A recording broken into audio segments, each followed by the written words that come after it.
तो अस्सलाम वालेकुम दोस्तों, हम जो है मदनी काफ़िले के साथ आज 29 तारीख को शेखपुर की दरगाह पर आए हैं और 3 दिन का ये काफ़िला है। 3 दिन क़याम होगा। तो ये हमारे शेखपुर की दरगाह और 3 दिन क़याम के बाद 31 तक हमारा क़याम होगा और उसके बाद 1 तारीख से इंशाअल्लाह उर्स का आगाज़ होगा। तो हमारे साथ जो हैं वो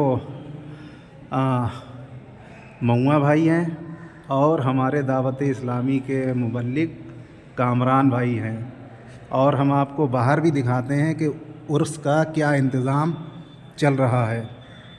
तो आइए देखते हैं। ये उर्स जो है तैयारी ज़ोरों शोरों पे है।